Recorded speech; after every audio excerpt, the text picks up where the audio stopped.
E aí, gente, era nem Science aqui. No vídeo de hoje a gente vai falar sobre matemática e arte, né? É nosso quarto vídeo nessa série. E hoje a gente vai falar sobre alguém que é relacionado à área de tanto de matemática quanto da área financeira, né? Do mercado de ações, criptomoedas. Mas que também tem feito pinturas, né? Bem interessantes e bem diferentes do normal, mesmo assim que tem um aspecto bem interessante. Então é o Nelson Sayers, né? Ele também trabalha no mercado de ações e parece se dar muito bem nisso, né? Parece que ele também tem PhD na área também e além disso faz pinturas com significados bem interessantes, né? Então essa especificamente não é uma pintura sobre a Segunda Guerra Mundial chamada Yokus, que é meio que uma gíria no caso que ele está usando para primo, né? De cousin em inglês, que na verdade essa pintura é relação da Segunda Guerra Mundial, né? Fazendo alusão ao César Nicholas e Kaiser Wilhelm, um que fundou a Alemanha e outro que fundou a Rússia, parece, né? Foram importantes nesse processo e que eram primos de primeiro grau, no caso, né? E o objetivo dele é dizer como a Segunda Guerra Mundial afetou o mercado de ações na época, né? No caso, deixou 4 meses fechado o mercado de ações em Nova York, o que levou a realmente uma crise estagnada na época, né? E isso poderia até ser um exemplo, no caso dessa arte, para hoje em dia, né? Imagina se uma guerra acontecesse e o mercado de ações fechasse, né? O que o day trader que vive disso ia acontecer, né? Caos, né? Mas é isso que essa arte quer dizer. Essa é o Original Art Basel. Miami tem um significado para isso, para tudo aqui, né? Então ela é meio que...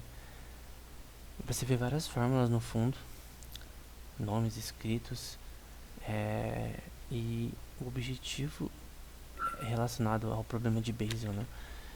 Ou de Basileia em português, que de certa forma esses ciclos descrevem em braille também, de forma abstrata, é, também relacionado a esse problema. Aí, por exemplo, aí tá o Leonard Euler, então ele falou que ele usou o braille, essa abstração em braille, por causa que Euler era meio cego, né? E também essa abstração é meio que baseada nas obras de Wassily Kandinsky, né? Que era alguém também de arte abstrata. Então, o problema de Basel ele pode ser definido como a soma de todos os números recíprocos de uma função que vai ser uma série contínua, né? Então você tem ali a soma, que é essa letra enorme sigma, de todos os números naturais ao quadrado, né? Aí você tem 1 sobre 2, 1 sobre 1 elevado ao quadrado, 1 sobre 2 elevado ao quadrado e assim sucessivamente em todos os números naturais, né? E esse foi um problema que Euler resolveu e ele definiu, lembrando que basicamente os recíprocos de cada número natural ao quadrado. É basicamente isso, é a definição desse problema. O que é recíproco? O recíproco de 2 é 1 sobre 2, por exemplo. O recíproco de 1 sobre 2 é 2. O recíproco de 500 é 1 sobre 500 e assim sucessivamente, né? Enfim, só a fração, né?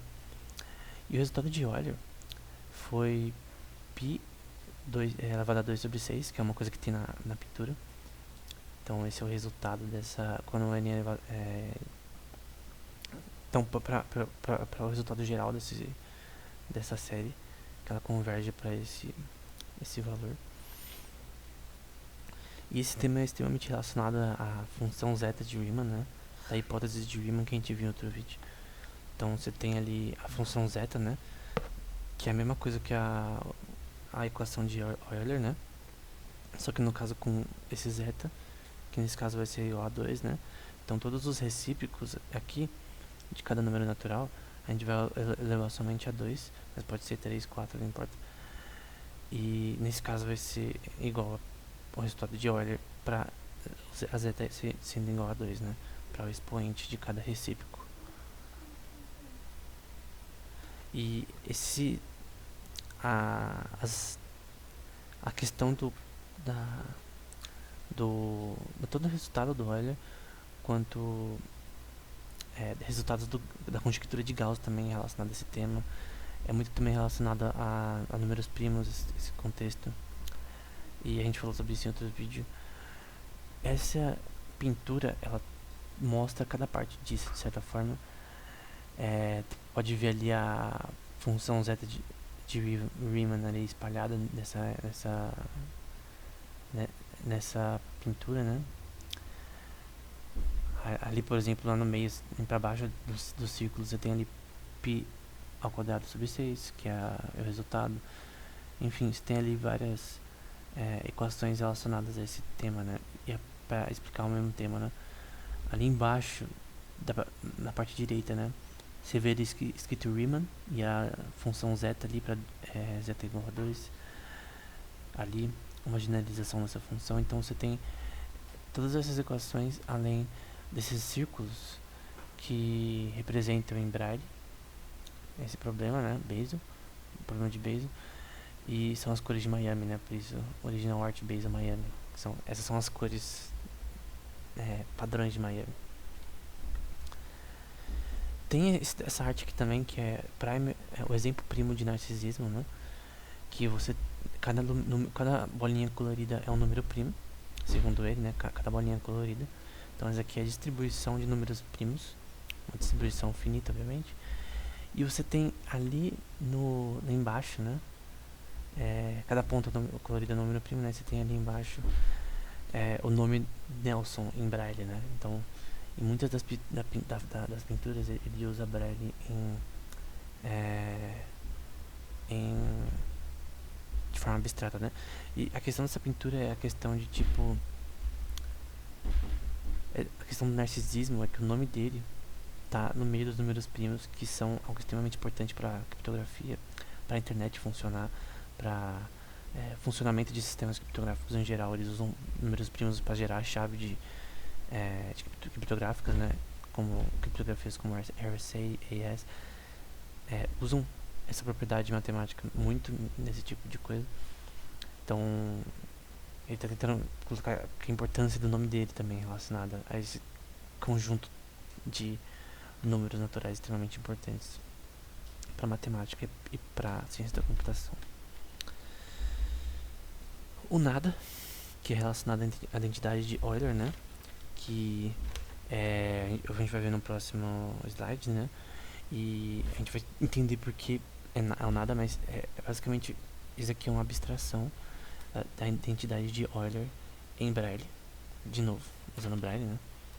Então, a identidade de Euler vai ser E, que vai ser uma exponenciação elevado a I, e vai ser um número complexo, que você pode ver na figura abaixo, né? A gente tem ali a parte complexa para cima e a parte real na direita, de uma forma horizontal, vezes π. Então, esse expoente, né, elevado a número complexo, a um valor complexo, né, elevado a π, que é a raio da circunferência, mais 1, vai ser igual a 0. E você pode ver ali nesse círculo aqui que a gente tem aqui o ângulo φ, e a gente pode ver essa exponenciação como cosseno de φ mais um número complexo que vai basicamente rotacionar. O que era plano virou uma rotação em plano cartesiano, né? Então por isso esse triângulo aqui, equilátero aqui, e isso vezes seno de φ, né? Então lembrando que o cosseno é a parte de baixo aqui, e seno é a parte, o cateto dividido pela hipotenusa, né? Se não me engano, o cateto oposto dividido pela hipotenusa, não pela tangente. E é basicamente isso que quer definir, né? E na prática vai ser I, o expoente elevado a um número complexo I, e π vai ser igual a menos 1, e por isso que é igual a 0, né? Porque menos 1 mais 1 é igual a 0. O que isso significa é que se você rotacionar nesse conjunto complexo continuamente ao longo desse círculo, seja você fazendo E elevado a 2 sobre 2 π ou elevado a t, por exemplo. Então e elevado a t, o tempo t que você percorre esse círculo, mais o valor complexo, mais π, vai ser as rotações que você percorre nesse círculo, né? Então a gente poderia representar na prática, né, o significado disso como a representação das rotações no campo complexo nesse círculo, como sendo a definição da identidade de Euler na prática, né? Mas você tem que ela é igual a zero quando mais um, né? Então essa é a identidade de Euler, né? Então o expoente elevado ao número complexo vezes π, o raio da circunferência vai ser menos 1 e que mais 1 vai ser igual a zero, né? Então esse é o nada, né? Por que o nada? Porque é igual a zero e zero é nada. Então aqui é a identidade de Euler em Braille. E porque é igual a zero, então ele está mostrando nada, né? Então é isso. Tem por último essa equality, né?